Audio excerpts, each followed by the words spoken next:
Alrighty. Make sure. I just gotta check the audio because the one time I don't check is the one time it's gonna not work.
Alright, seems to be good. I actually boosted the music bed a little bit. Alrighty, so today we actually get to paint stuff. Finally. It took me all week to get this cape to just be like acceptable. It's still not great. It's not perfect. There's still some spots I just can't get. I don't feel like trying to sand anymore. I can't reach them, so I'm gonna stop. So yeah, there's still a couple little eyesores, but at first blush, when it's rotating around, you're not gonna see it. So I think it's good enough. We're gonna get in some paintings. I'm gonna start painting this rock. So I'm gonna use some Dungeon Gray. That's gonna go on here. I need some brown, something brown for the dirt, for the dirty dirt. Actually, don't I just have one called dirt? Brown oak. Dirt spatter. So we'll use some dirt spatter for some of these little dirt like spots in here. And then it's going to be a whole bunch of washes. But I'm not going to get ahead of myself. First things first, I'm just going to get this thing painted with the Dungeon Gray. This I'm going to brush paint in later, and then we'll do washes. So with this Dungeon Gray, I don't know if I want to just brush this in. Leave the crevices kind of dark.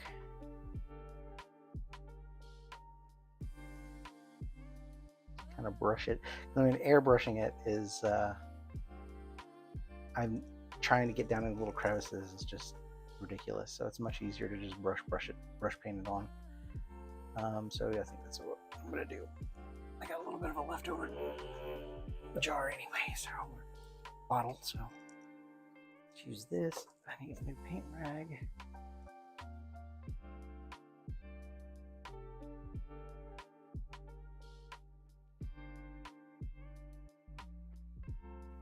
This bottle may need some encouragement. It's kind of old.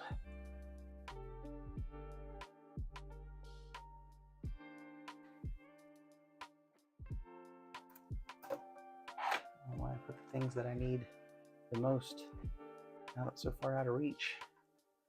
Don't make no sense.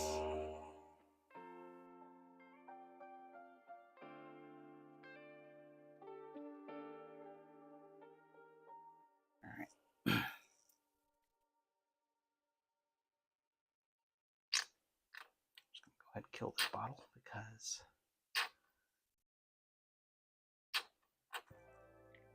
it's got a lot of gray. Need it.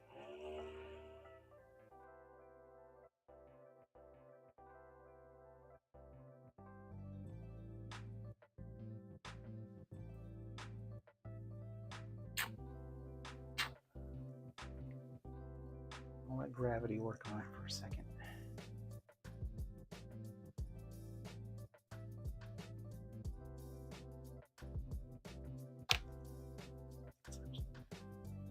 What was in here? Should probably be enough.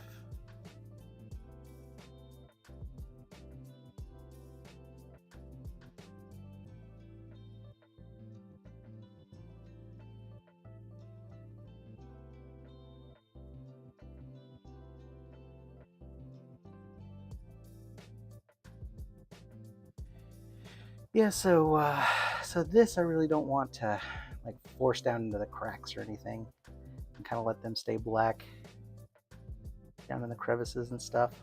I'm not forcing this hard, but I'm gonna come back over it with wash and black wash to kind of settle in the little detail areas.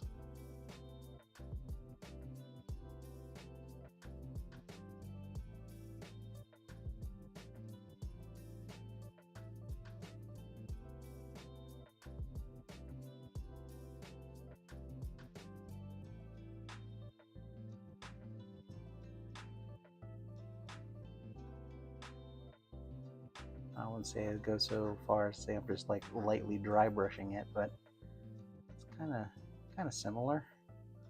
I'm not like drowning it, just kind of hitting the top surfaces.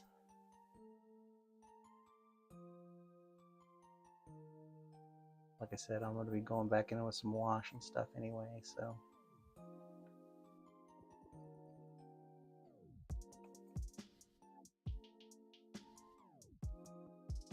Because like that area, I probably did that a little too hard. That's all going to be dirt.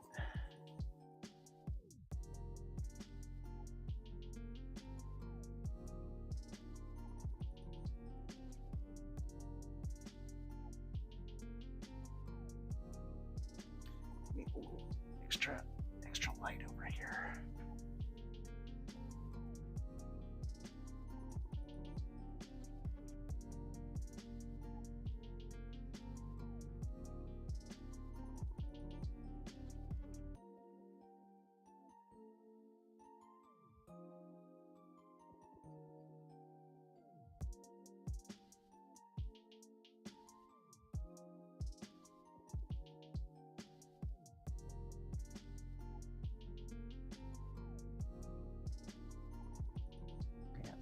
Dirt. Probably some dirt in there.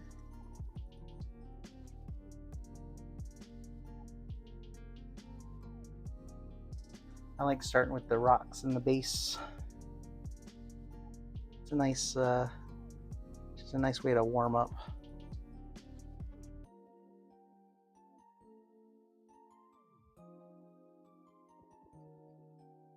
You can be a little sloppy with it.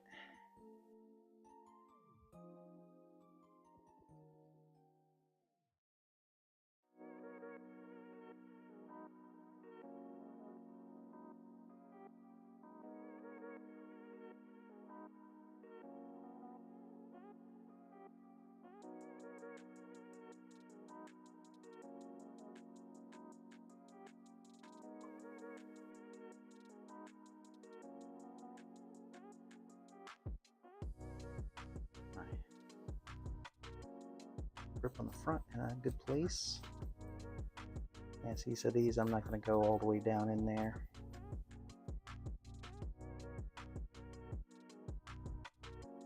If I do, it's not a big deal, but I'm not making it a point to plunge the dips. And let me tell you, it feels good to be painting finally, because it just seemed like the amount of effort it took to get these pieces prepped this time. I ended up doing 3 prints of the torso. I ended up printing the torso 3 times because the first time I thought I could fix the pattern, in his chainmail or that lower level of his armor. I thought, oh, they're just little dots. I can replicate that. Looked terrible. Wasn't even close. Like, all right, well, I can't do that, so I'm just gonna print a new one and as a whole piece, and so I don't have to worry about it. So I did that, but I missed some islands in his little elbow armor, and so it misprinted, and it wasn't in a spot that I could just like cut it out and fix it either. So I ended up having to fix it in the print file, support the islands, and then print it again. So I got plenty of copies of a Doctor Doom torso If anybody wants one.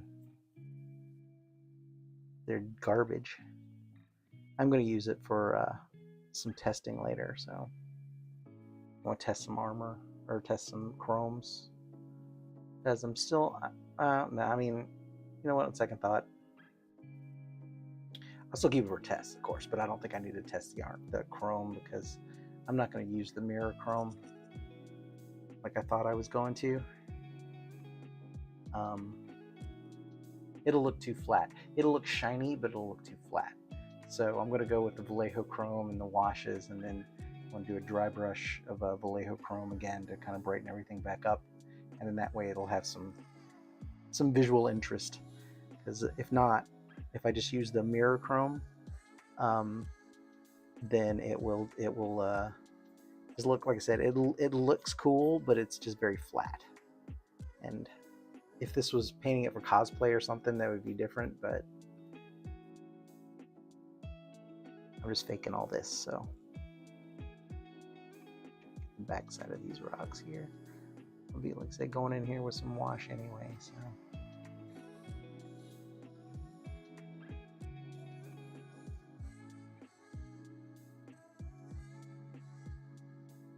Just don't want you to catch it. If you catch these rocks at an angle, I don't want you to see that it's only a facade. It's not a facade. I mean, where it's just on the front, where I'm half-assing these rocks. Although I feel like this is a pretty good technique for rocks. After you do these so many times, you kind of run out of ways to make it fun. But what I like to do now is, after I do a base coat of gray like this, then I will give it a wash, and then I'll seal it with some varnish, usually some satin varnish. Seal it up, and then I'll go in with a bunch of different color washes on top of it, in addition to the black wash. Actually, no, before that, I do like a dry brush to kind of, with like an off-white, to kind of bring up the edges, and then I go in with a wash to kind of tone those edges down and give the rock some variation. Then I seal that, and then I give it one more dry brush on top.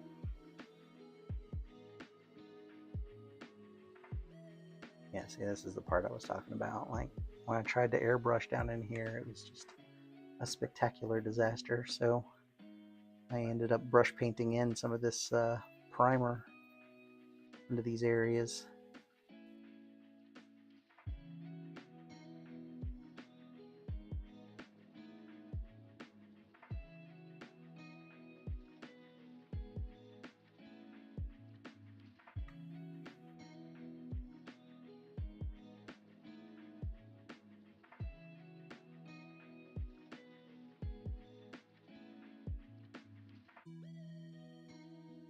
But painting rocks is a nice way to spend a Saturday, I think.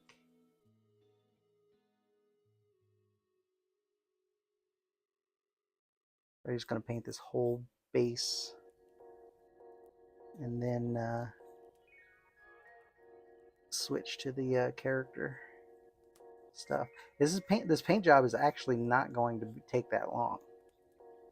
I mean, honestly, like, if I really pushed myself, I could probably get it done this weekend. Like, I could probably have it done tomorrow, because there's really nothing like super technical about, you know, this paint job. But it's not about getting it done fast, it's about having fun, doing it right.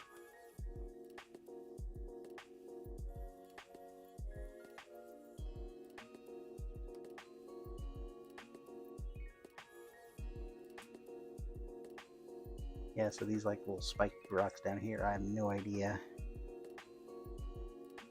what that's about.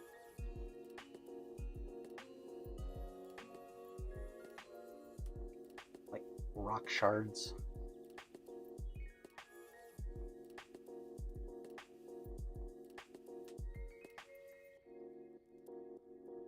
Ooh, I had to cough there for a second.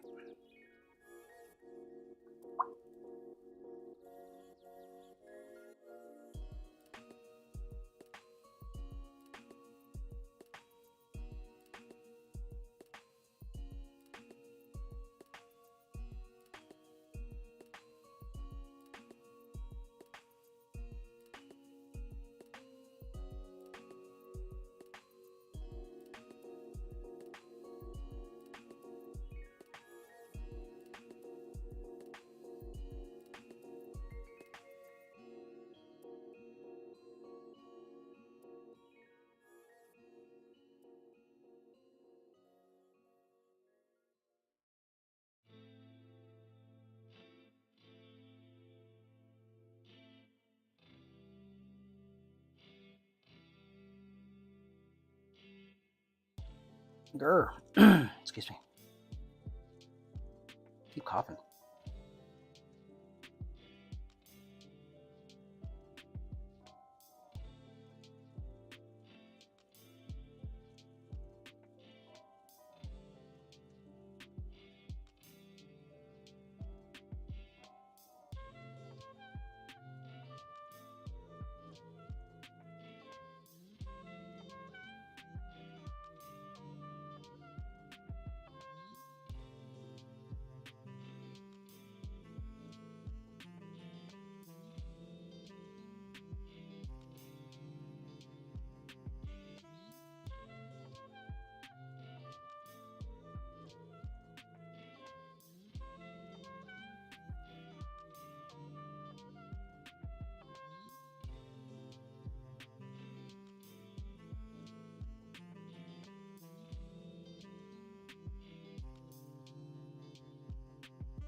little bit out of there.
Couple of odd angles here where you can sort of see the sides of the rocks.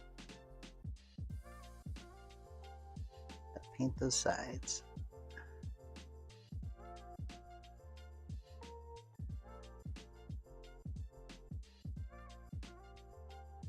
I'm gonna go ahead and let this dry and then do the brown base coat in the little dirt areas here, and then that way I can, once it's all dry, I can just do a wash over the whole thing.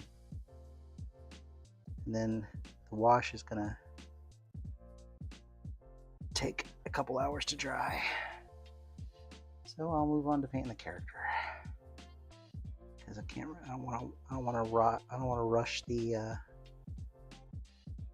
washes, especially until I get it sealed. So it's gonna go where the spirit and process takes me. But I do want to throw most of my resources here today at the getting this base finished. There's plenty to paint. I suppose while the wash is drying, I can be painting the plinth.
I want to cover any big spots of black on the sides of the rocks.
Every time I look, I see something else.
I like this Dungeon Gray for rocks because it's got a little bit of a blue. It's like a cool gray in it. I usually add a little bit of blue wash anyway later. I like having a little bit of blue in the rocks.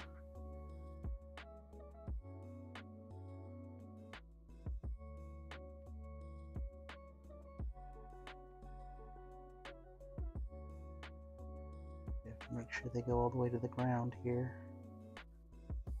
Otherwise that looks weird.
Some of this dirt spatter on here.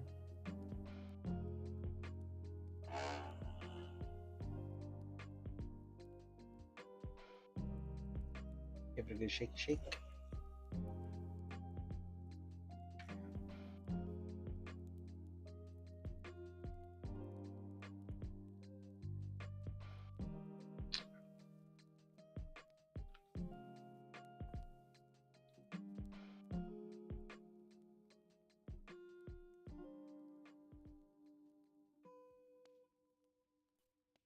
Excuse me.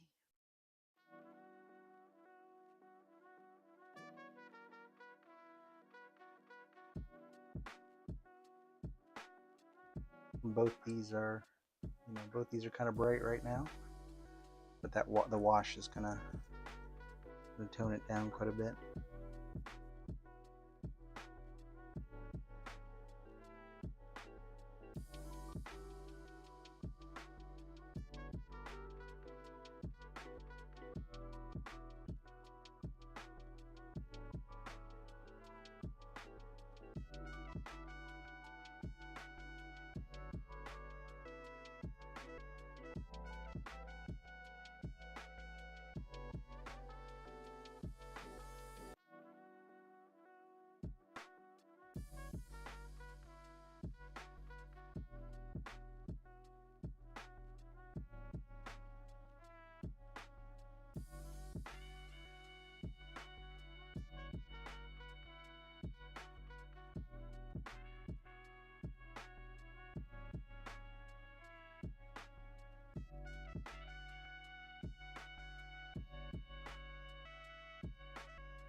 Paint this up with some gray anyway.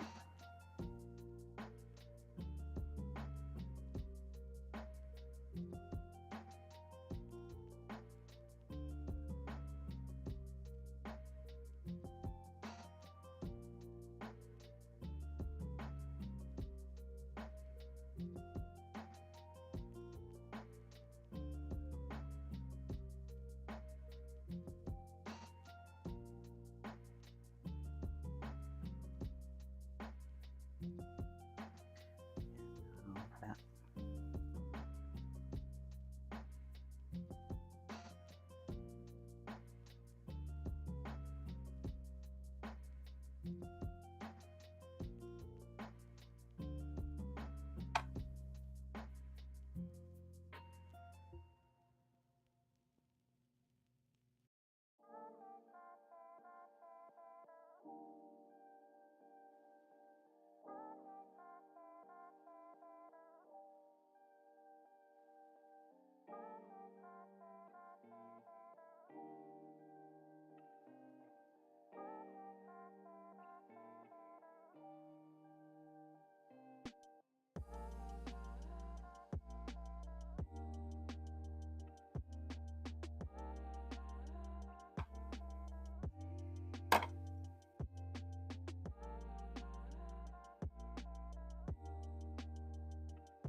Also still toying with the idea of putting ice and snow on this thing.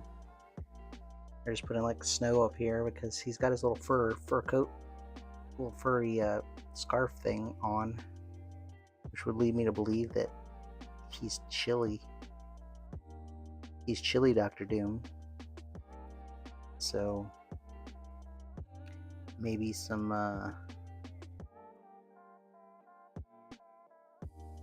snow makes sense.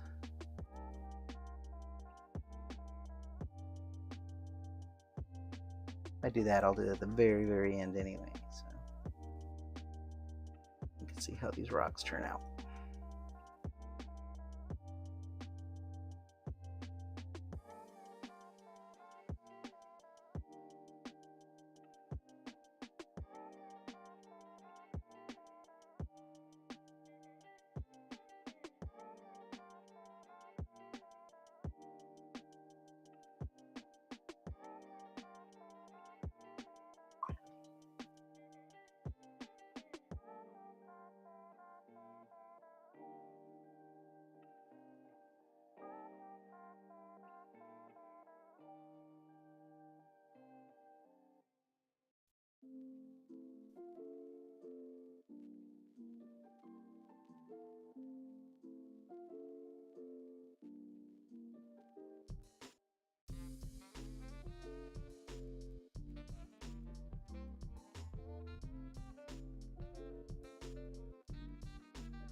Start to see what it looks like now.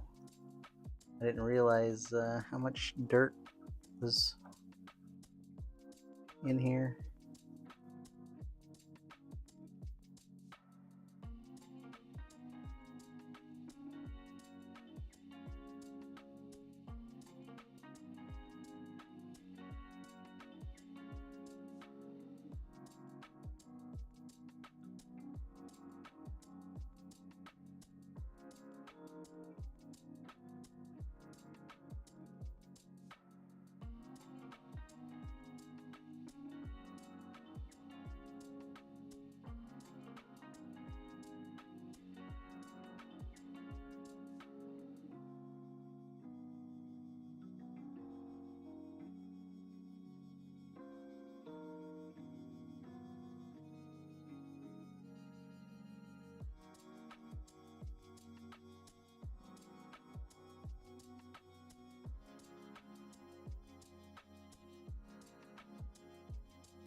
All this is dirt.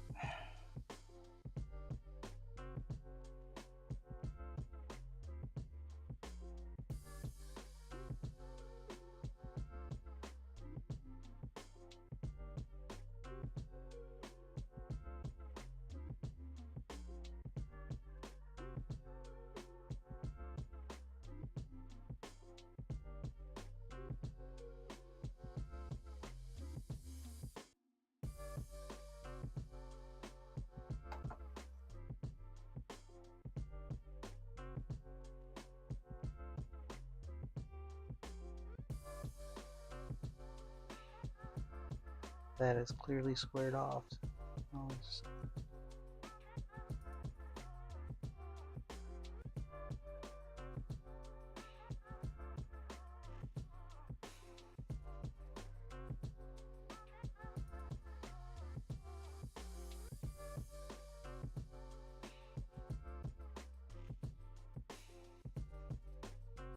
No, I don't like that. I'll have to fix that.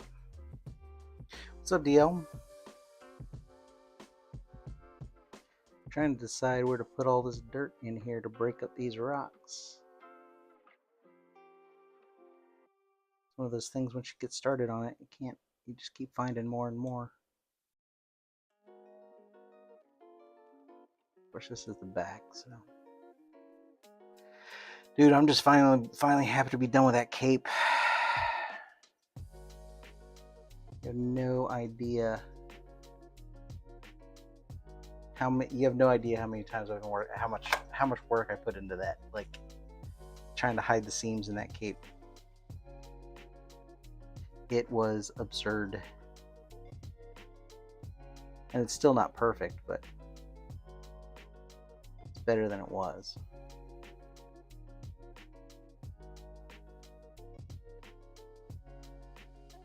Yeah, I think I messed that up. I think I'm gonna turn that back into rock.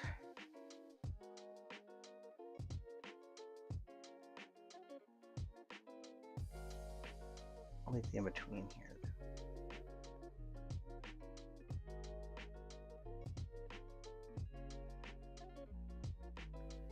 Once I wash into it, it'll all come back together.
It's just primed. It's just primed right now.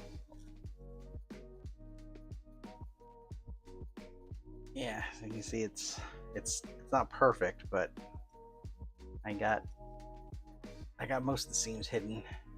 That this over here is still visible, but this stuff over here is pretty nicely hidden. 90% of it's good. There's still a couple spots over here. This was just troublesome. Down in here, there's some couple of things, but once I shade it, like once I get some the darkness in here and I get some color and some highlights, I think it'll minimize those seams, any seams that are left. But yeah, man, that thing that tested my patience, let me tell you. At one point I just didn't even turn the camera on. I was just so frustrated. I was just like, I'm just gonna do it, just get it done, knock it out, so I could start today fresh, just go right into painting.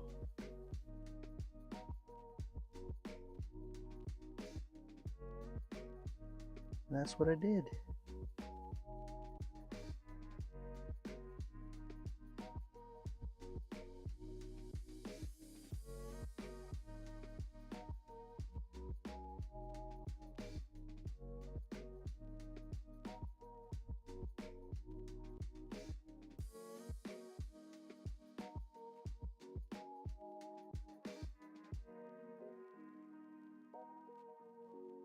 A lot of toil. That's how I did it. A lot of toil. At the end, I was just doing it out of spite. I was just like, I need to finish it.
Sorry, the kid came in.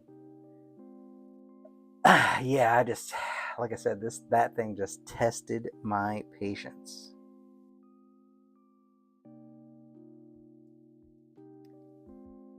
It's like I just wanted it to be over.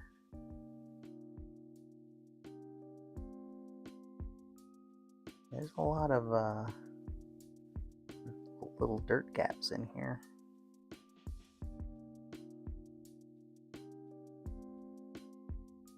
I suppose some of this would be like mortar, but it's too open to be mortar.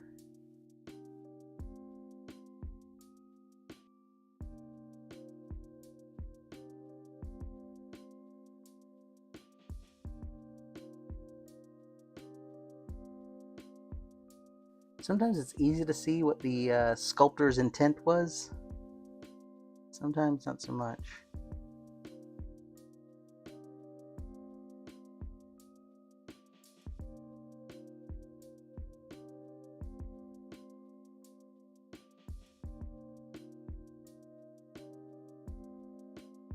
I'm envisioning this being like, crumbling castle walls or something.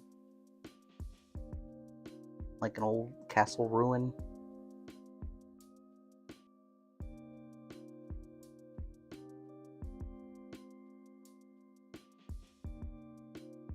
But like a fortress, not like a nice castle.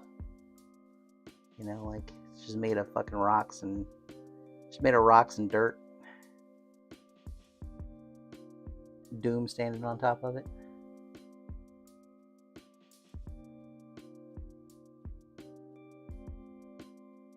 Like I said, I still don't know what all these little pointy bits are, but I'm just gonna paint them like rocks because I got nothing else.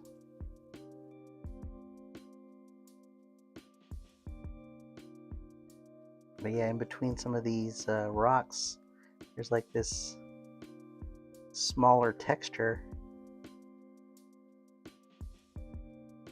and it's too organic to be anything except for dirt, so we're gonna make it dirt.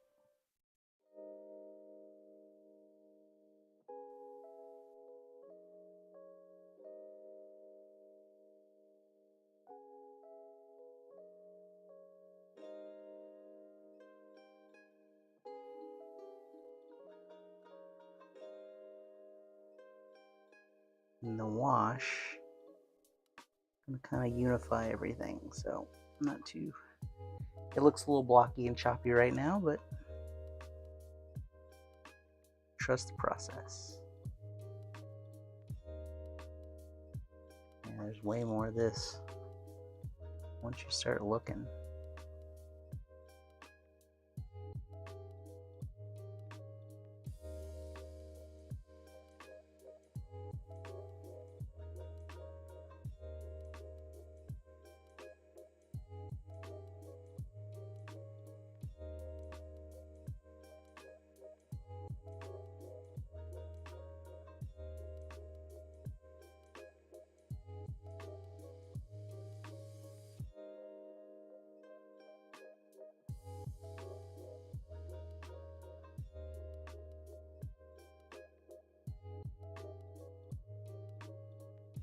Go back in and tighten up the gray on the rocks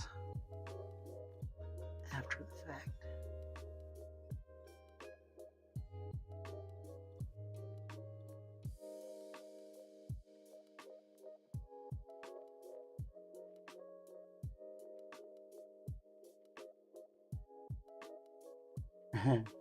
Yeah, cleaning the airbrush. It's like 90% of my existence.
I see what I can do. Oh no, I gotta bring it all the way down there. All that's gotta be turned back into rock.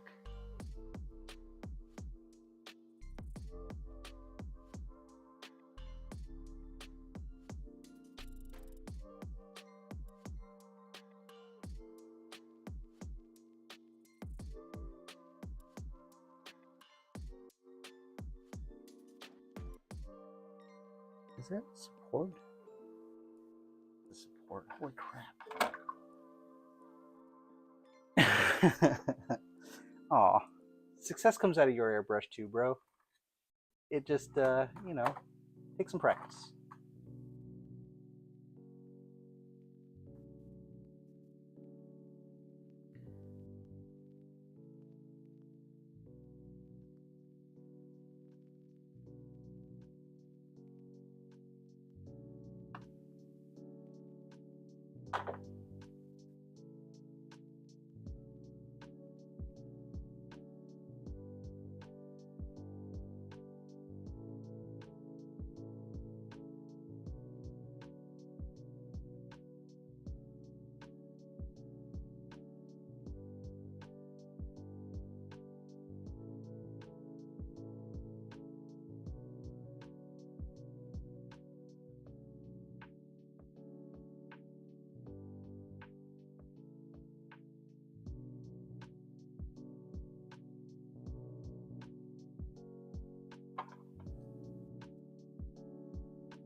Went a little ham in there.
I wasn't planning on doing this much dirt in here in some of these joints, but they're so separated.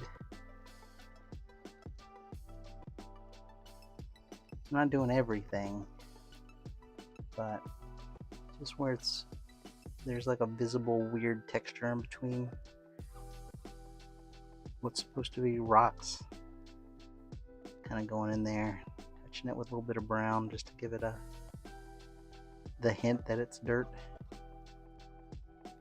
Oh, goodness, down there, buddy.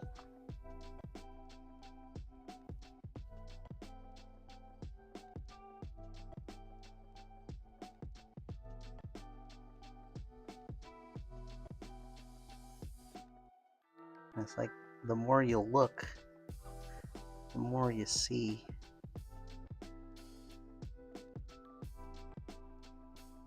So here I am doing it.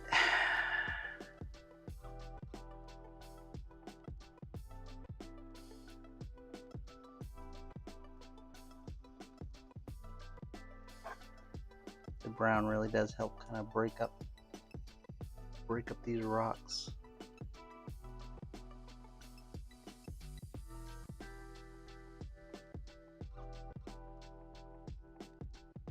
It starts to look a little too repetitive and monotonous without some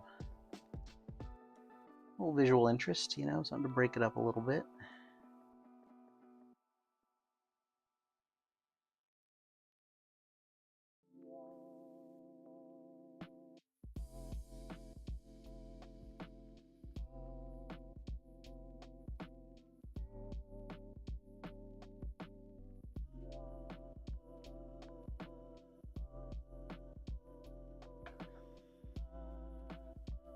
I feel like in ye olde times they probably use dirt and rocks all mixed together.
I got some gray to touch up on.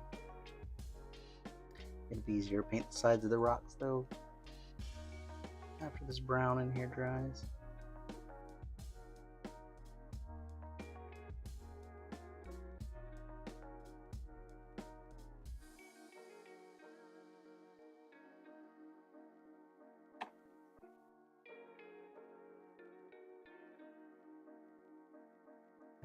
Having a little separation in the rocks too, I think really helps, gives a little character. Said otherwise it just gets to be too monochromatic.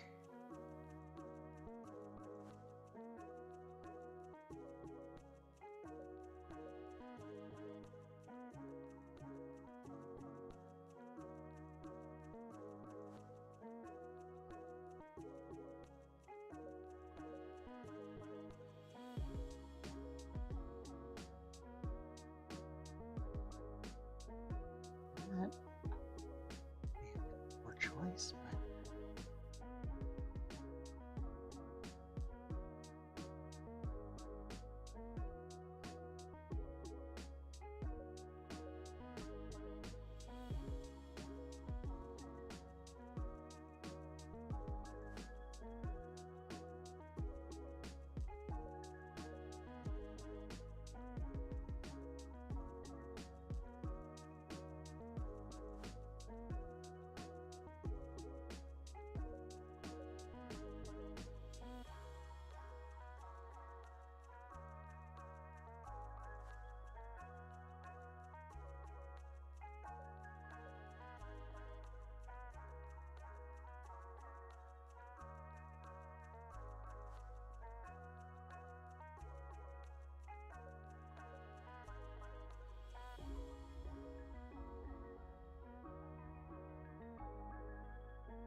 just give it a second to dry and go back over and base coat it brown. Gray. Still at the base coat stage, so it don't matter.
It sure is, man.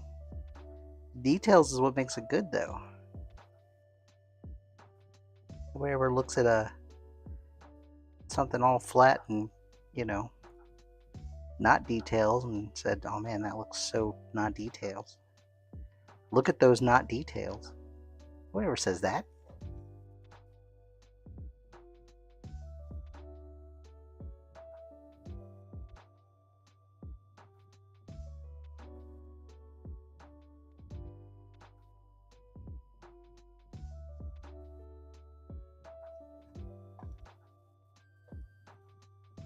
I do not have to mix up any more brown here. I'm literally almost done, but every time I think I'm almost done, I see something.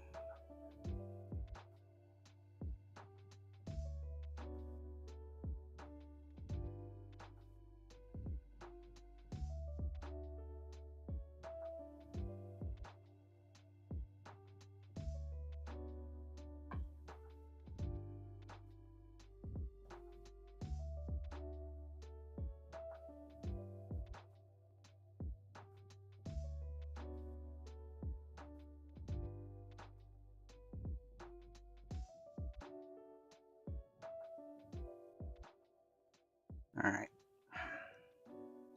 I think that is pretty good. Nope, nope. Spoke too soon.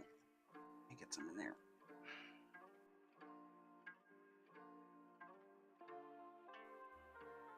Thank you very much, Thinkable. Appreciate it.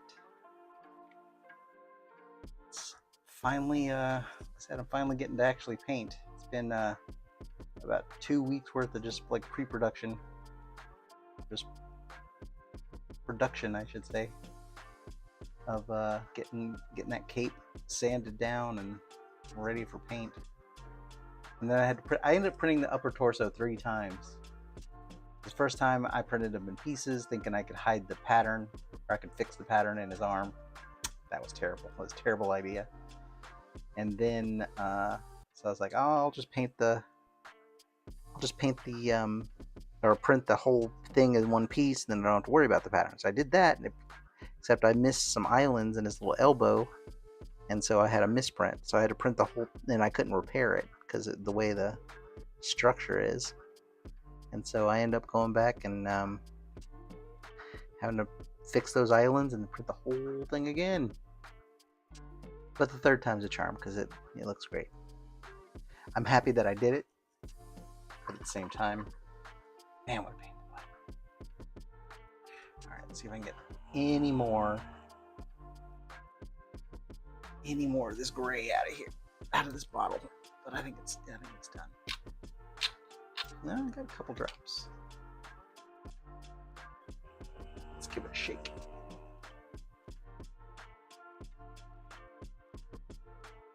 There we go. Come on. Now I'm done fooling with it. Oh wait, do I need a lid? I like to save the lids because sometimes paint bottles sit around. If they have a cracked lid, if they had a manufacturer defect, some of my lids had little cracks in them. So there's one like this.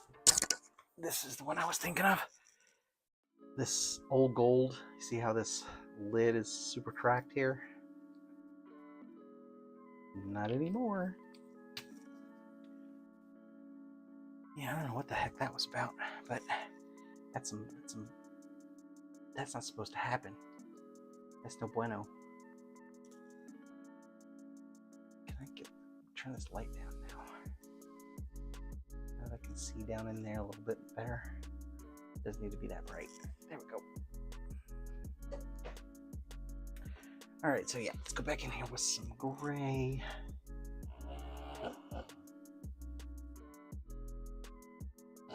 This Dungeon Gray Army Painter. One of my favorite grays. I like this gray because it's got a little bit of blue in it. Like it's just got a little bit of a cooler blue. So I like it for rocks. And then I'm gonna add after after this dries and I get it, and then I apply a black wash to it, I'm going to let it sit and dry for a couple hours. Wash takes a long time to dry. And then once that black wash is dry, I'll give it a dry brush of an off-white. And then I'll go back in with some blues and some greens, some browns, and add some variation to the rock. And then the last step is to do like a deck tan or something, like a dry brush, just to get the edges, just to bring the edges back up. You'll probably give this a few more minutes to dry. However, I'm impatient. So, just tidying up around the rocks and the dirt. The wash I'm going to put on is going to kind of bring everything together.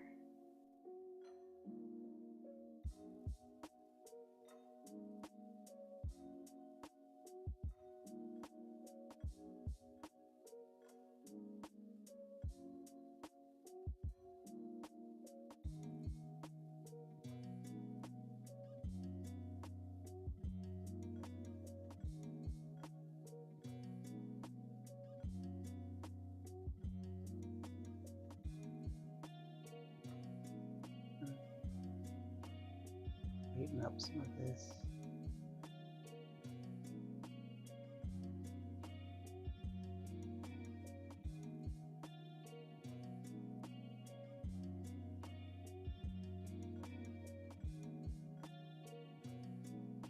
No, I was wrong. I need the light.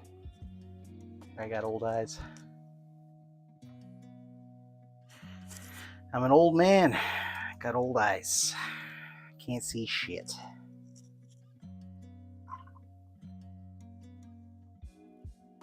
You know what? I'll give that brown just a second to set up.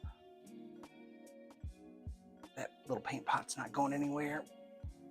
Where's my dryer? Speed this along, shall we?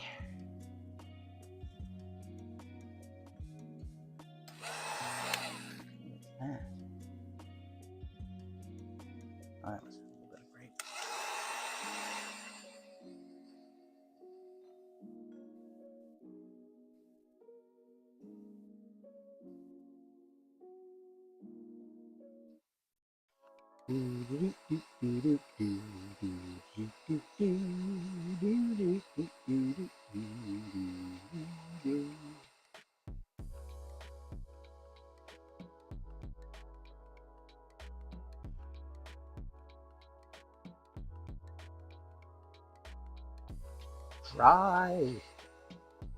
Dry. I need physics to be faster. Evaporate, water, evaporate. Quicker. It's they're down these little pockets, so it's probably gonna take a second.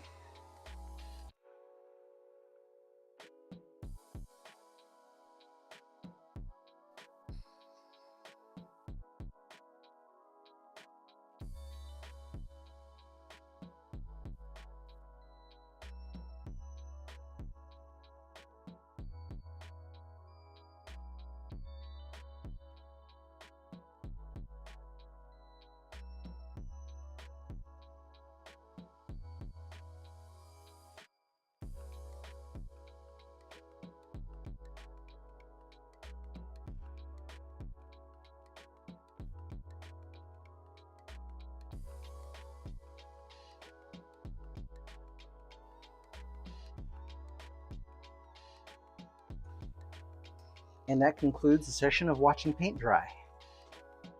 Thank you for coming.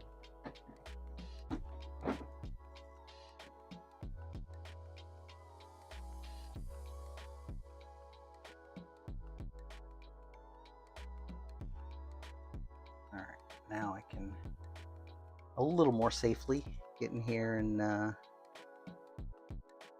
correct this dirt.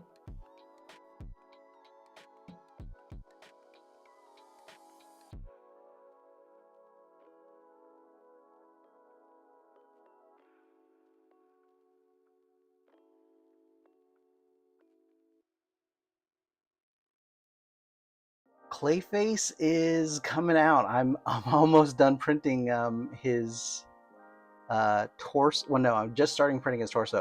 I just finished printing his legs, so I finished off both of his legs.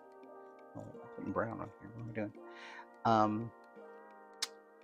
And so yeah, I think I have 3 or 4 torso pieces left, and his waist, I think, are the only pieces I have left. But I've already got 1 box of parts for just the base alone. That's already washed and cured and set aside. I got the other pieces printed. I haven't washed them and cured them yet. But it's getting there, man. That statue is going to be a lot of fun to paint. I'm actually really looking forward to that one. So I kind of want to get this one out of my hair. Because if I ever see a cape in the next, week or so, I'm not. There's just I can't do any more capes. I will be doing no statues with this level of a dynamic cape for quite some time. This is the cape that broke me. I think that'll have to be my that'll be the title of this YouTube video. The cape that broke me.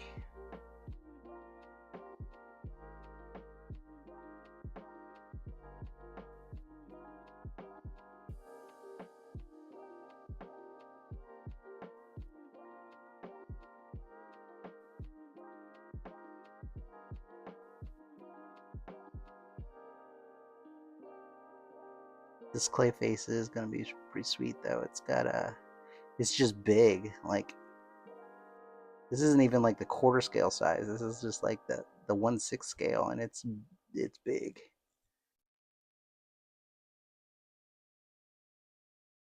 Looking forward to that.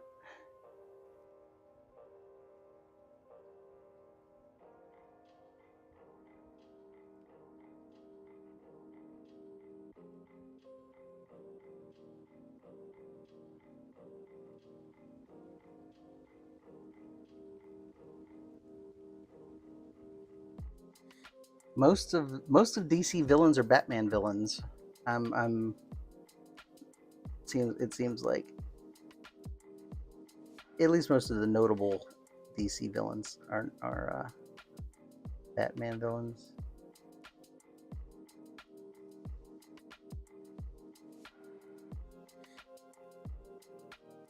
And I don't want to do too many.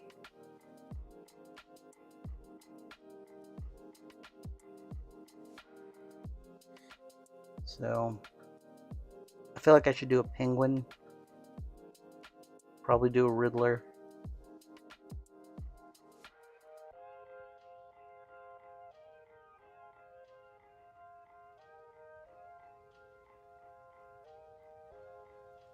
Next Marvel rotation, I'll have to do a Spider-Man villain. I may do I've been wanting to do that Electro statue, so I might do the Electro statue, the Jamie Foxx Electro statue. I may do that. I may do that one, because eventually I want all of the all 3 villains and all 3 Spider-Men from the No Way Home set from Wicked. So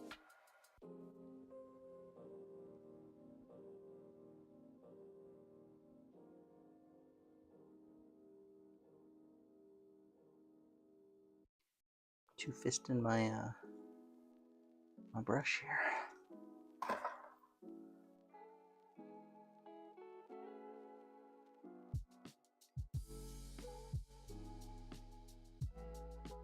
So I've got the Dr. Octopus, and I got the Tobey Maguire Spider-Man, but I got to do the like I said, the Jamie Foxx Electro and the Andrew Garfield Spider-Man,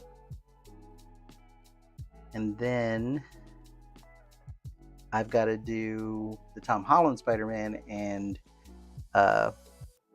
what's his name? The Green Goblin. So I may do the Green Goblin. I'm probably not gonna do the Green Goblin. I'll probably do yeah, like I said, I'll probably do the Jamie Foxx Electro next in the Marvel rotation. After Clayface, if I follow suit with what I've been doing, after Clayface, I got to do a Star Wars villain.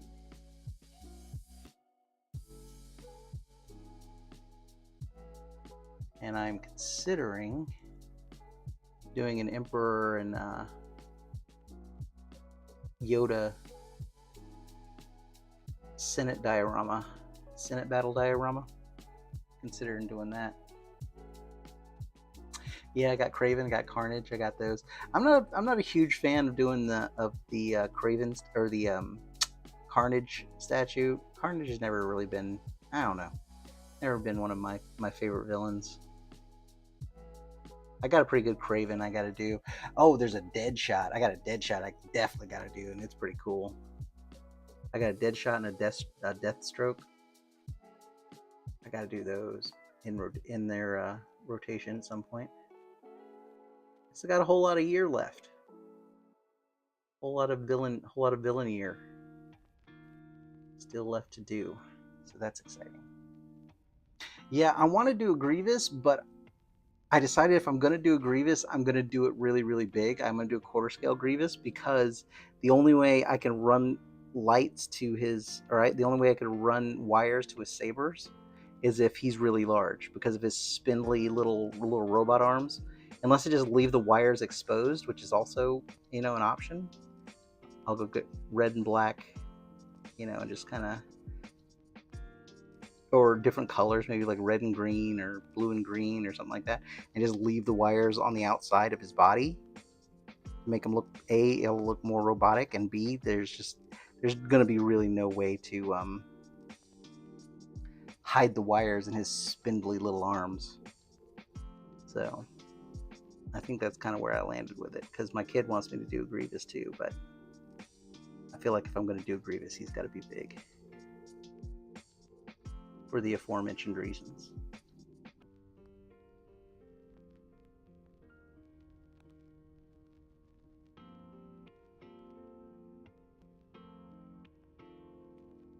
I also got to do a Count Dooku. So I've got a basically it's a lightsaber wall. That's the best way I can describe it. I've got a lightsaber collection, and they're all the replicas of all the lightsabers. A lot of them, not all of them. I think I got like 12 of them. Anyway, so I'm gonna put I want to do like a little shelf for each lightsaber and pair a statue with each lightsaber. So I'll do like a little 12 by 12 shelf, and I'll stagger them. So I'll put a lightsaber, or I'll put a statue next to each lightsaber in my collection. I think that'll look cool. So that's on my list of things to do. So I do need a Count Dooku because I have a Count Dooku saber. So I'm definitely gonna have to do that. I got to do a Vader at some point. I think those are the. Oh, and I got Darth Maul, and I've got an Emperor and a Yoda. Well, I got the lightsabers. So I've got an Emperor saber. I've got a Palpatine saber. I've got a Darth Maul. So I definitely have to do a Darth Maul statue. I think that's all the villains. I've already got a Mace Windu, and he's already done. I think that's all the villain sabers. The rest are Jedi. But like I said, it's good to have goals, even if they're extremely nerdy goals.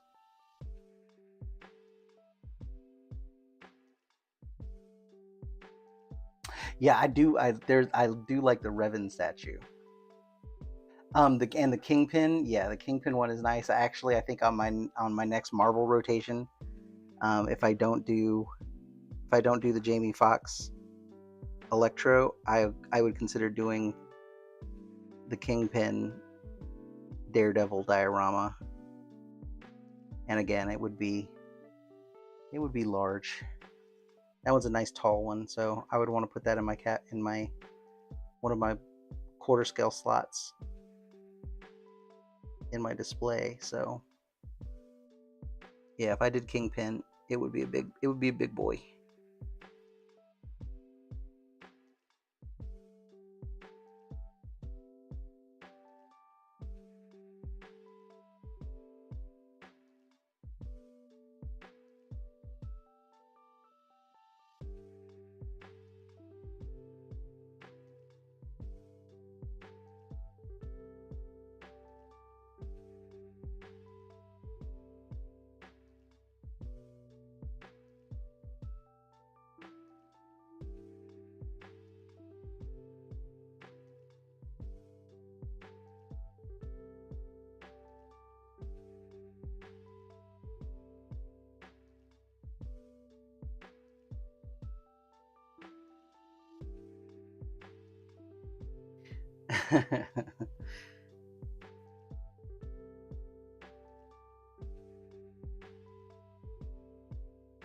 Yeah, anytime somebody says hello there, the correct answer is always General Kenobi.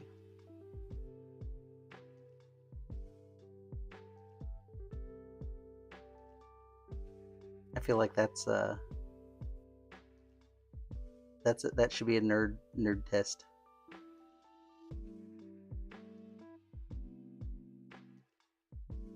Or at the very least, she gets some creds for answering correctly.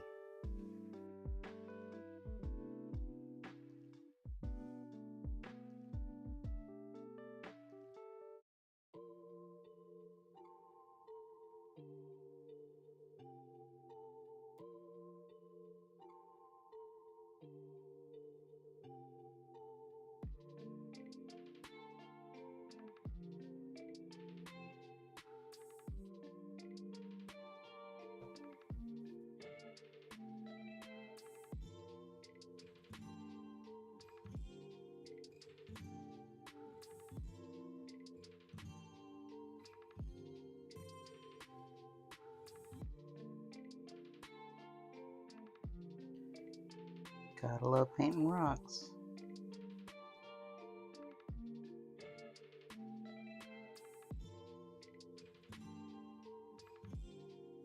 I actually really do enjoy it. It's because it's a nice warm up before I start painting the character. You know, kind of sets the tone for the character, and it's just, you know, you can't really mess it up. It's rocks, so there's a little extra dirt here and there, or some leftovers, you know, or something out of whack. It's not like it's, you know, detrimental to the statue. But yeah, it's nice. It's a nice warm up. Get the brush skills ready. Get the eye for detail kind of primed.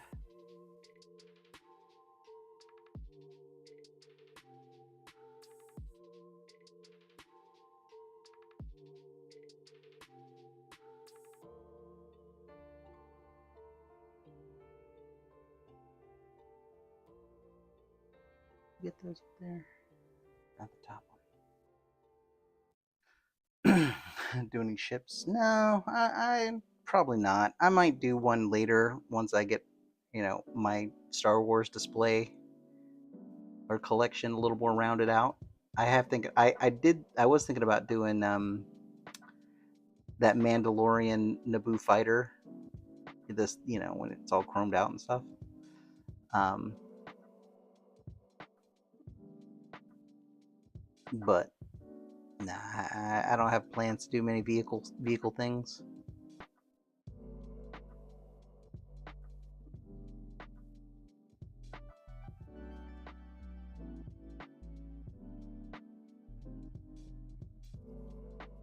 My dual Millennium Falcon. There is there's a stormtrooper on a speeder bike that I would consider doing. Count that if you count a speeder bike as a vehicle.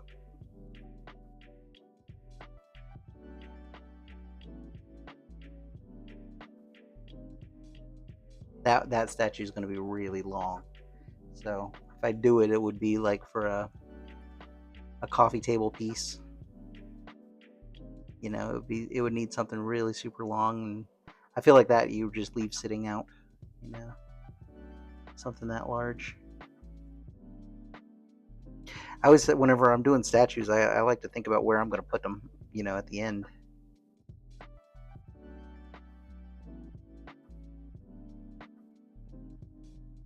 Kind of helps me determine size.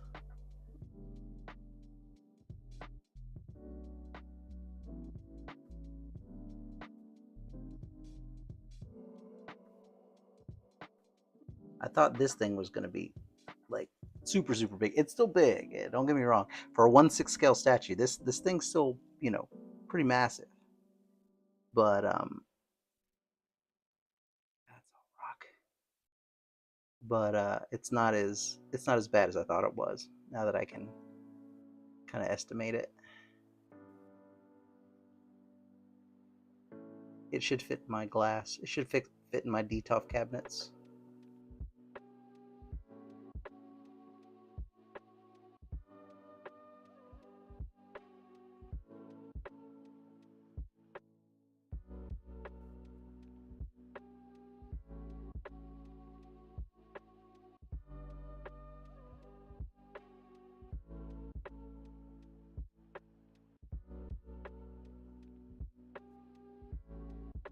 Yeah, this should all look pretty good. Once I get some wash on it and tone it down,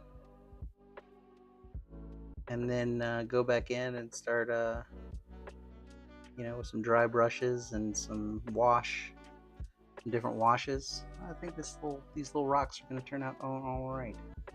I was afraid I was going to give you really, really like I said, really monochromatic with all these rocks, but the dirt sort of mortar actually helps break it up quite a bit. And then once I get the washes and highlights in there, you'll have even more separation. Like even with these base colors, I like the separation that I've gotten here. Just basing it out.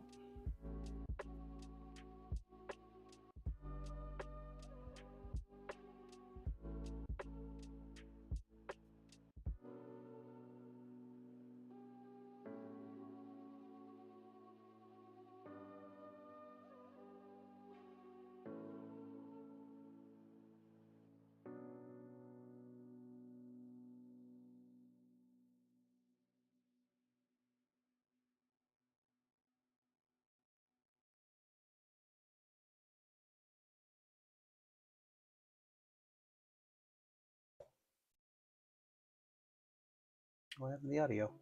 Oh, there it goes.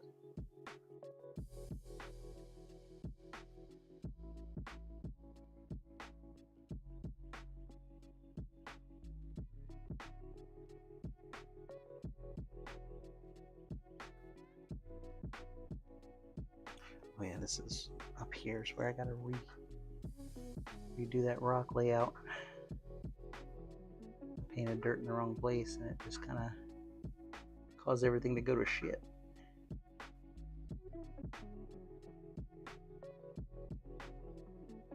Kind of want a beer. I think I'm gonna go get a beer. Can I drink on YouTube? Is there any rules against that? It says not for children, right? And I'm definitely not a child. Well, listen, kids.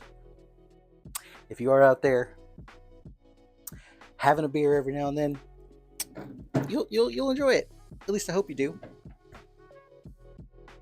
Just make good decisions and make good choices, and you'll be all right. Wait until you're legally old enough to do it, and drink responsibly. There we go. Woo! A little Corona action. Nice. That's what was missing. Now I can paint this.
Paintbrush is wet all the way up in the handle. I hate it when that happens.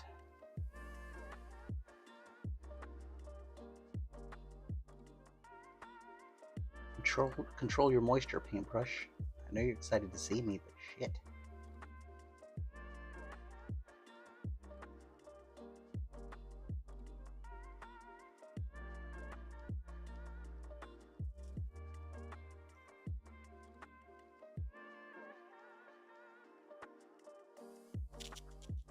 You like your new sand, buddy? I'm looking over at my bearded dragon, and I got him some new. I changed out his enclosure sand today. Normally I put calcium sand in there because it's if he eats any, it's fine and he can digest it and whatever, and it doesn't impact. But this time I'm trying. It's like a ground walnut. It's like ground walnut sand, like walnut shells, and it holds heat better. What the dude at the pet store said. And sure enough, he's over there just like laying in the sand. Usually he's up on his rock or up on his log under the heat lamp, but this time he's just laying in the sand, kind of buried down in it. He's kind of digging it. Right on, bud. He's my support dragon, my emotional support dragon.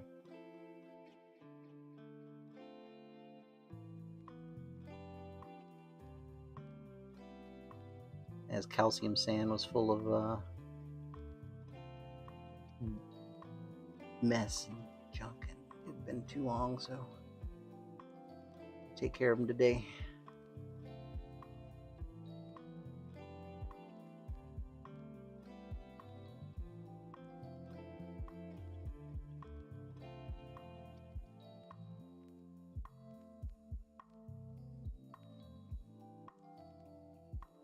But if anybody's thinking about a pet, or like a lizard or a reptile pet, bearded dragon is the way to go. Let me tell you.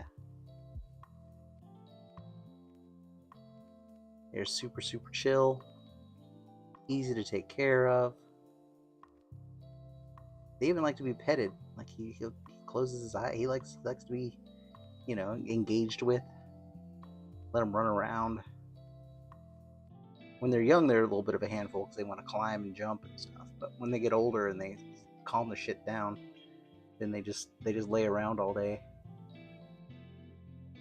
So it's like basically having a living pet rock. But it's awesome.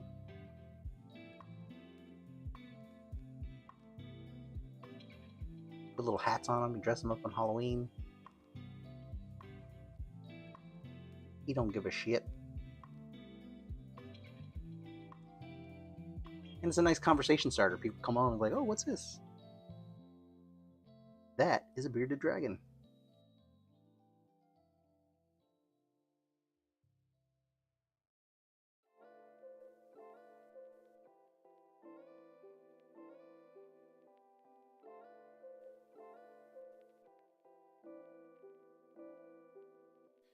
But yep, definitely my spirit animal. I haven't in a while, but when he was my kid's pet, for the first couple years, we did. And that was pretty fun. I still have a little cowboy hat for him somewhere. I suppose I could just 3D print him any little costume. I could 3D print any little helmet or whatever and put it on him.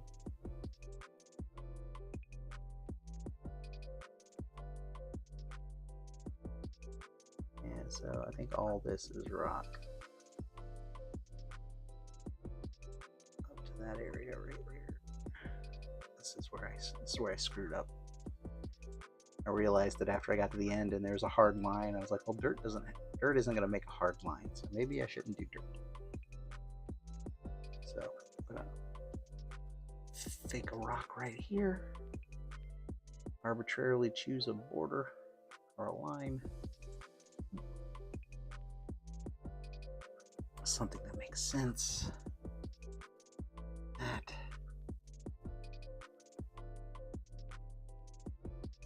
And that's what we're going to do. Like I said, I like doing this part because you don't have to. It doesn't have to necessarily always be perfect and line up, so you can kind of move a little fast, kind of have fun with it.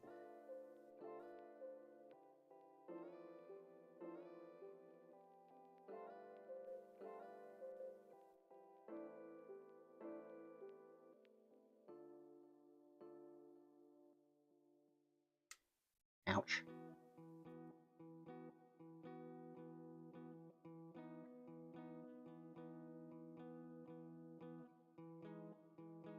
There we go. That'll do, pig. That'll do.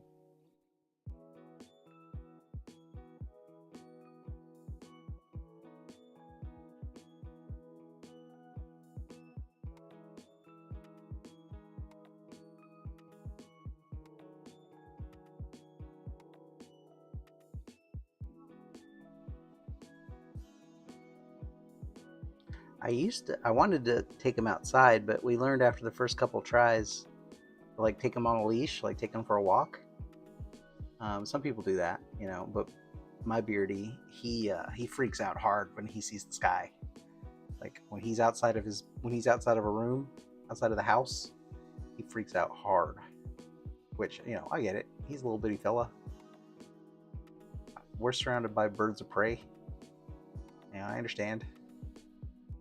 But so I don't do that. I don't get to take him out anymore. So if I do dress him up, it's just for my entertainment,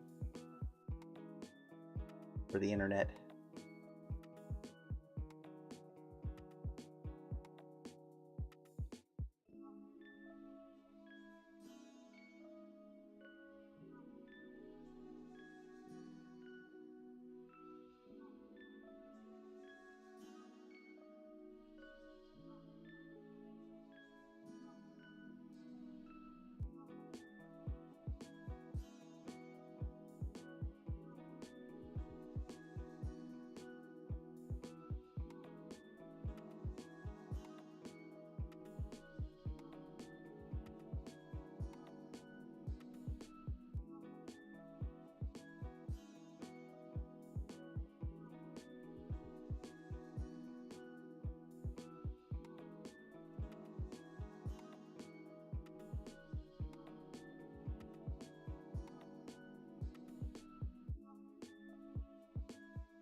Suppose I could have went in here with some just brown wash and made all this much easier, but it's okay.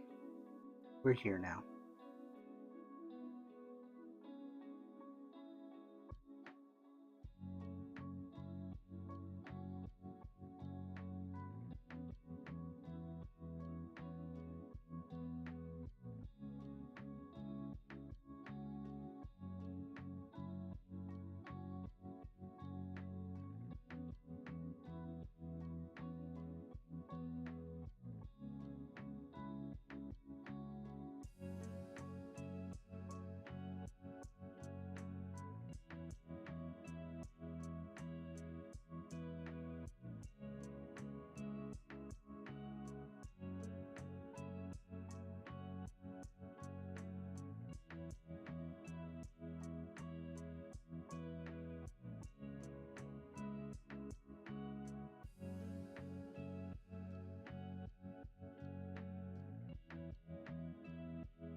brush is shit.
Brush gets a little crabby. Likes to pick up a ton of paint.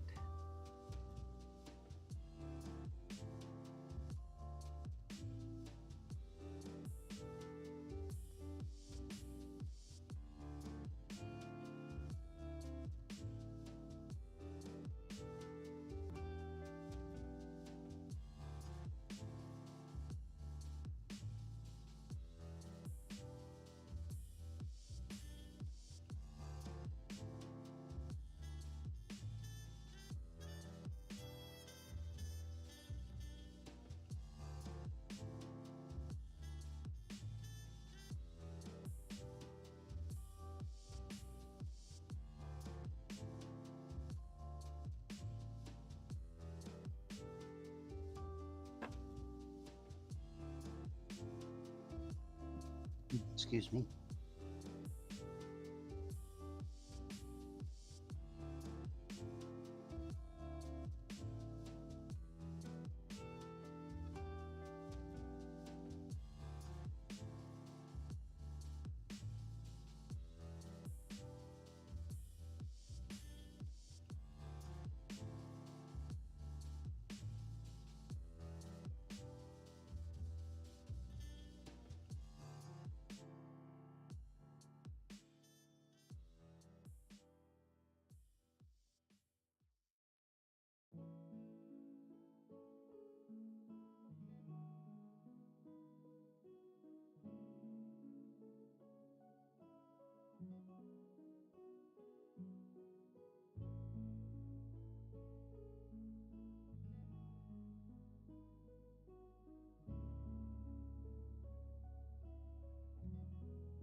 Excuse me.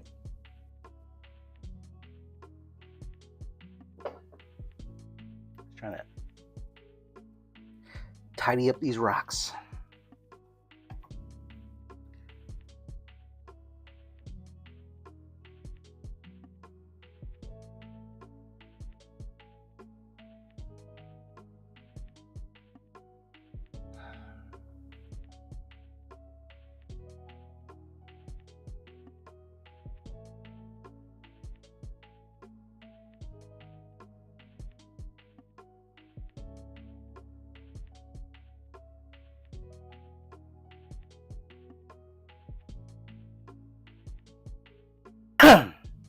Sorry, that was loud. I accidentally unmuted before I finished coughing. Just defeats purpose.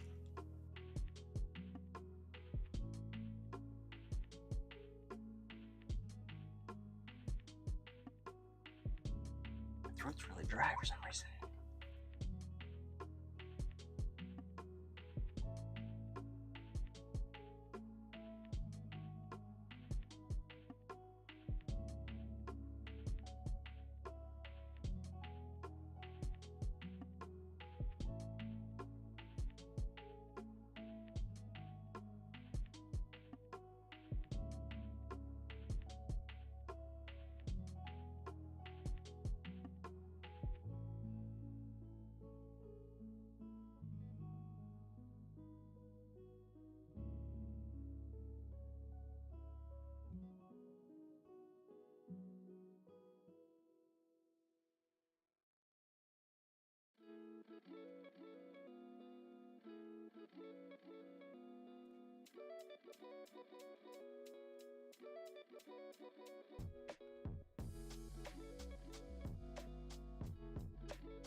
All right. Gotta finish this up so I can set it aside and go get some dinner, because I'm just realizing it's getting to be about dinner time. So I'm gonna Finish tidying up these rocks real quick. Give it a couple minutes to dry. Slap some wash on there and call it a stream. But it was a lot of good progress. A lot of progress today. Started off with no rocks, and now I got sort of got some rocks. Not 100% finished yet.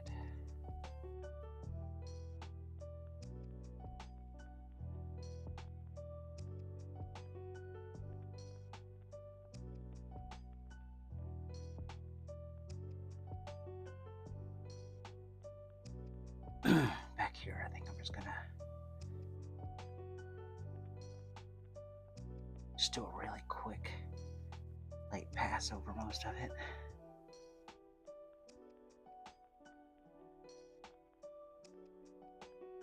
Just on the most egregious offenses like this. Speed this along a little bit.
I think that is gonna just about do it. Pretty brown in there.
Go ahead and do that.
It's a rock. That's not a big dirt clod.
Yes.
All right, sorry, I'm back. Had to put in dinner time order.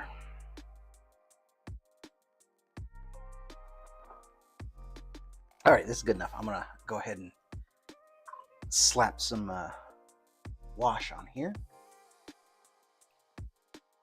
And which I think, yeah, I should have grabbed that extra bottle of black wash while I was at the Hobbytown. Oh well. How do I want to do this?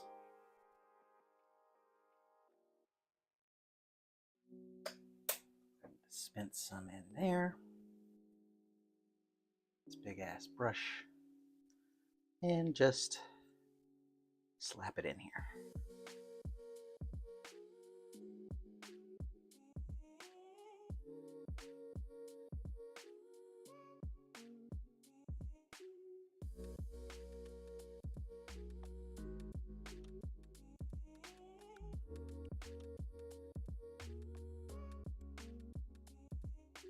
This wash is gonna settle into the little crevasses and kind of give them some nice details, darken down the gray.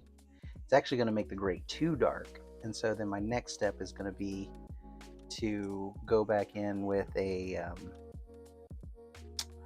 like an off-white, dry brush back up the highlights before adding some blue and some brown and some green, basically to all the other washes to kind of tint, to give the rocks some tint, you know.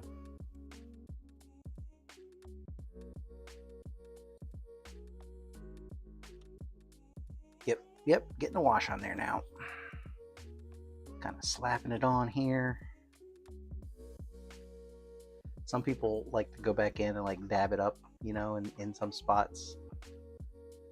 I feel like that's kind of a waste of time since you're going to be covering it. You're going to be covering a bunch of other stuff anyway, so I usually don't do that bit. Mainly this is just to get blackness, the dark tint down into the crevices and the little texture that's in the rocks, just to kind of pool up and settle inside of that. You really want it to just kind of, you know, put it on kind of generously so that it will run and kind of pool and settle.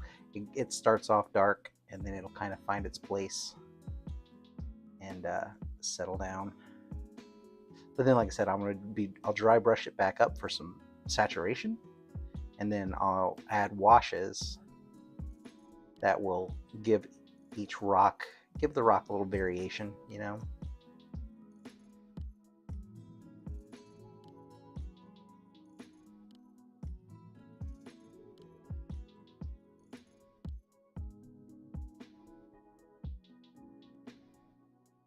First few times I did this, I was just so nervous about it because I was like, oh, God, you're covering your paint in just a layer of black. But after it dries, like I said, it really does. It finds the low spots and kind of settles in. And then the high spots, you know, aren't as, they're still tinted, but they're not as tinted as they are currently. It's a little nerve-wracking. It could be you know, a little anxiety causing. You don't know, you don't trust the process.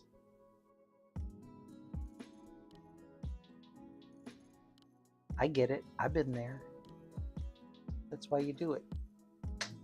Sometimes you can just like drop it on your model, just like bam, bam, bam. Ah, oh no.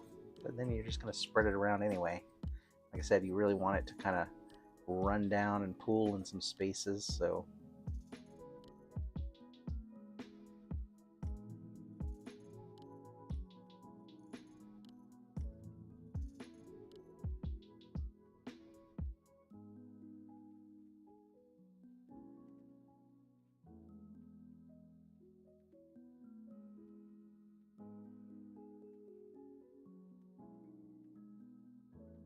doodly doo doo doo doo doo doo. Put in a pad thai order, so I'm gonna finish this up and then call it a night and enjoy some delicious Thai food. And then tomorrow we'll be back to finish up the rest of the steps on this. Most of it's just dry brushing and washes. I do need to seal it after this though, so tomorrow I'll seal the first thing I'll do will be to seal this so that it can start drying. Then I'll start working on the character parts, laying down base coats, and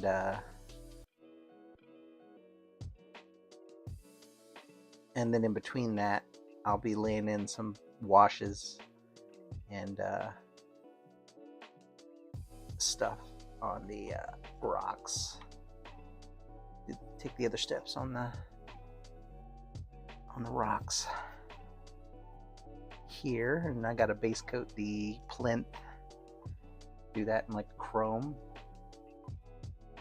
Yeah, definitely. Yeah, I seal it with a clear coat of. I like a satin varnish on the rocks, um, because it reflects a little bit of light, and since all the rocks have these little textures in it, I like them to be a little bit reflective, a little specular highlighty. Some people just do it all matte, and but in this case, I actually am going to do I'm going to do his hood. I'm going to do all the fabric material on him in a matte finish.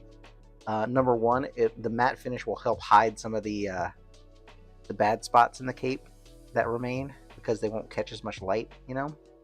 So the matte finish will help with that, but also it'll be a really nice contrast against the shininess of his armor and his metal. So it'll just make the fabric feel more fabricy, I think. So yeah, I'm gonna definitely do his hood and all his fabrics in matte. I thought about that last night because I'm not gonna try to use the gold or the Green Stuff World Chrome. I think I already said this, because after looking at it more and more, like, it would be cool to have him be super shiny, super shiny chrome, but it's kind of flat, like it's kind of boring looking. Like, if it was cosplay or something, it'd be different, I think, because it's more of a more materially accurate. But in this application, he really needs the washes to, like, give some definition to his, like, little filigrees and all the little decorations on his armor. Like, all that stuff is really, really cool. And so to do that justice, it really needs to be needs to have a wash applied and panel liner and stuff. So I'm just going to use the Vallejo Chrome and give everything a wash, and then then dry brush chrome on the high spots, like on the filigrees and stuff, just to bring them back up.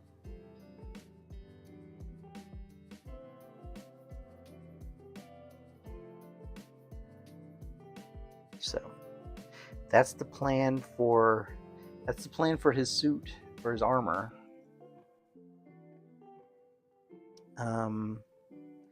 And his stuff, and then the rest is pretty easy. He's just got those little gold, he's got some little gold bits on the front. I'm going to dry brush this little texture pattern here in the middle, gold, I think. Even though, there's a little deviation right here where it separates, but yeah, I think I'm gonna dry brush that with some gold, just because the shield, his little emblem in the front there, that thing is really ornate. So I'm gonna do chrome with gold there as well. So I want to do chrome with gold on his base.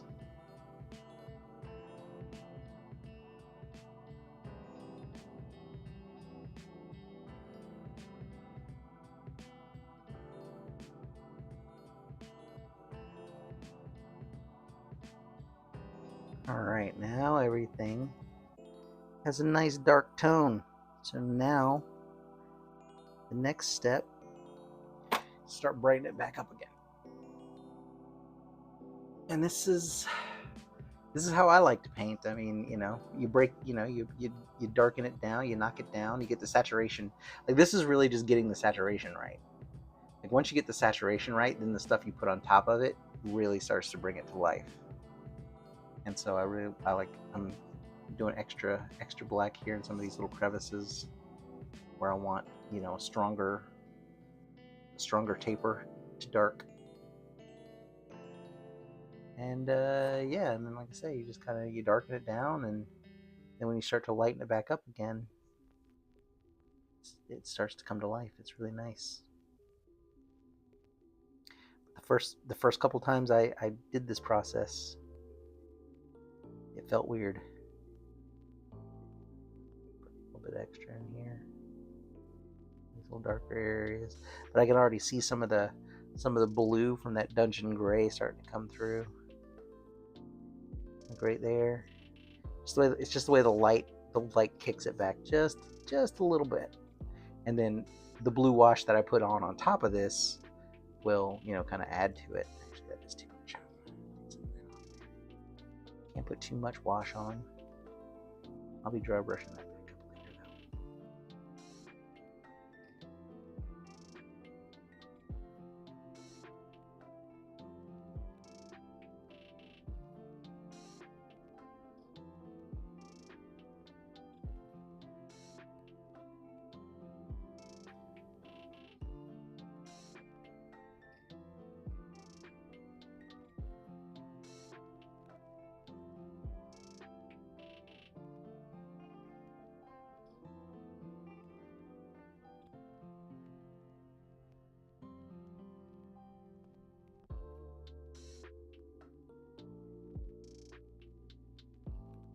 Just making sure I don't have any bright spots.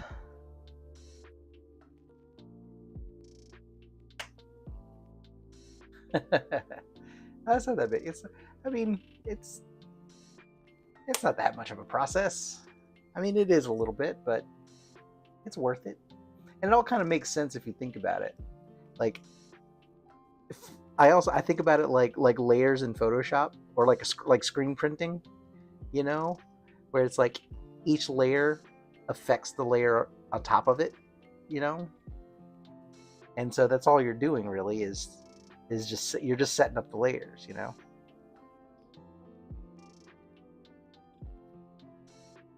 and so like this is the darkest layer, where it's still got some gray, it's still got some brown, but it's it's black, and then in the deepest recesses is the blackest black it needs to be. It's not totally fully black, like you still get some light in there, still kicks back a little bit of color. And then put any over here, and then once you get the the black set and you seal it, you lock it in, it's not gonna change, then you dry brush to kind of bring that mid-tone back up. And in this case, because we don't want the rocks to be boring, I'm going to use some blues and some browns and some green to kind of like start to give the rocks some variation. A little more variation in the tints, because there's going to be like moss growing on it, and like different stuff happening, and just dirt collecting in different places, so you add some of that to just kind of break it up. Then you seal it, and then the final step is to use like deck tan to do one final like specular highlight. The specular highlight is always like your top, your topmost layer, and that's the brightest, lightest part of the thing that is going to reflect. Sorry, I missed a spot right there. Like that is going to be, the highest spots, and that you just do very, very lightly. And once you do that, it kind of brings everything together. Like it all looks like it's one thing again. So you go through these like back and forth of like separation, togetherness, and and then at the end, it's all together, and it looks great.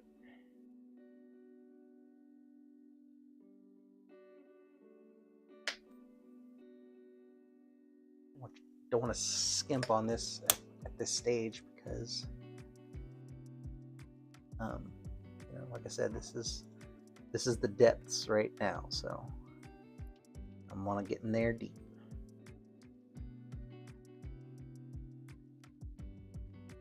But you can see you can see it's starting to, the wash starts to settle, and so it's not quite as dark on these high spots, but then these low spots has some nice like black pools, and those are gonna help with the kind of separation in there. Sometimes it pulls in very odd spots.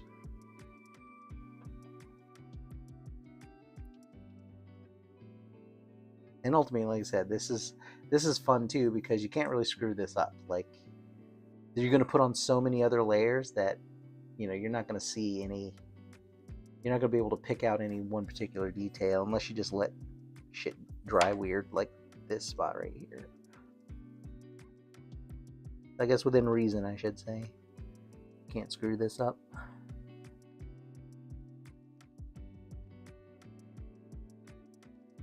Now I'm just checking for even coverage.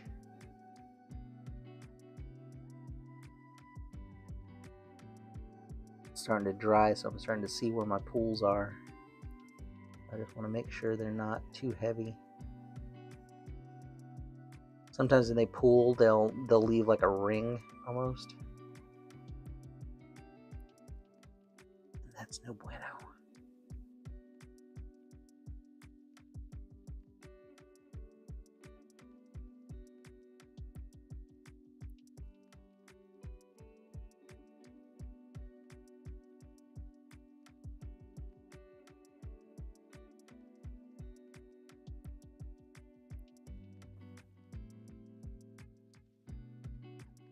Also, if you just see any bright, bright white spots, or spots that are not supposed to be, any of the inside walls, you don't want them to be bright, you know what I mean? A little bit's okay.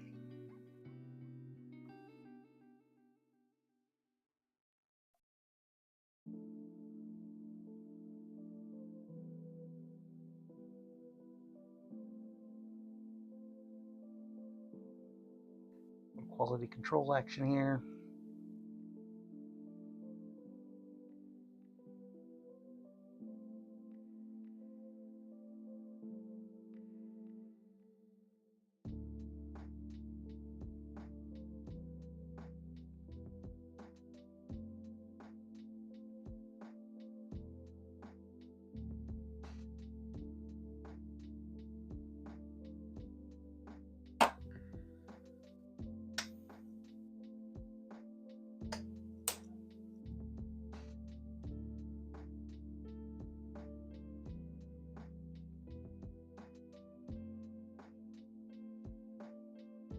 A little extra on here since he's standing on it, so get a little dark, with his shadow.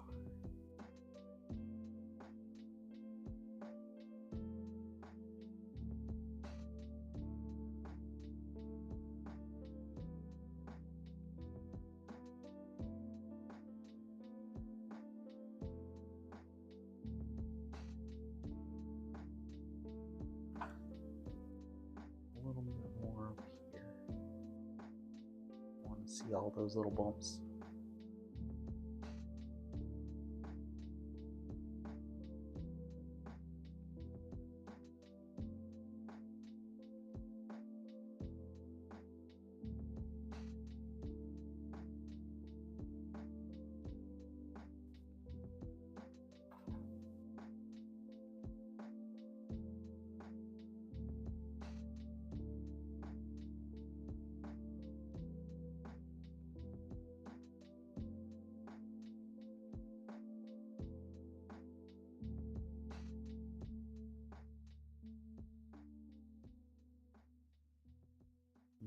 Too big of a pool.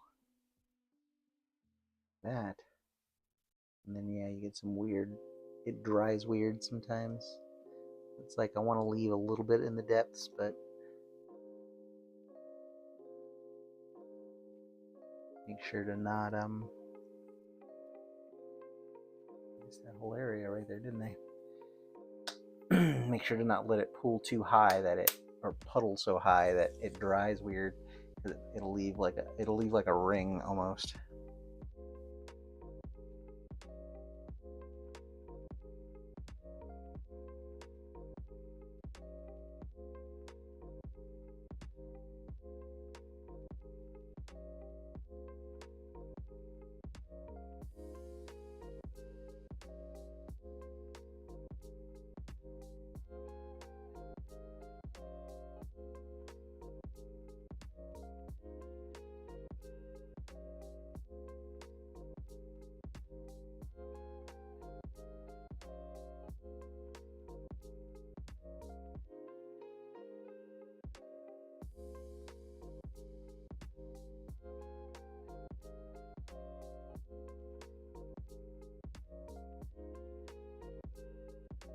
All right. I think that is gonna do it, because this stuff takes forever to dry. Like I've learned the hard way that you can't rush this wash to drying.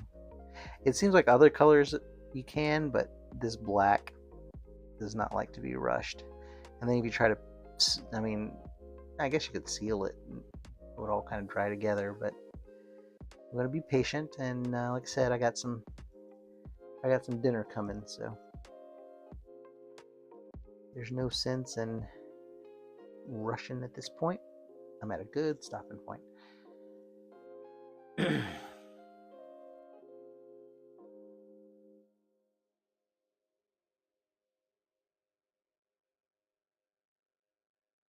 All right, cool.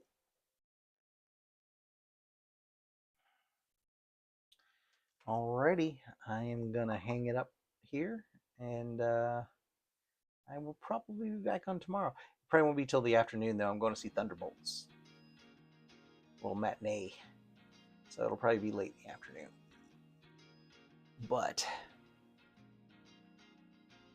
don't see why I won't be here. So be there, be square. That's something people say. I don't remember exactly. I don't remember what it's like to be a person. Talk to people. Talking to people's hard. Alright, there we go. That dry. You're capped off. You're capped off. Always make sure your bottles are closed.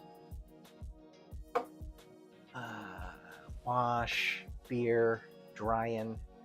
Alright, catch you tomorrow. Thanks for hanging out.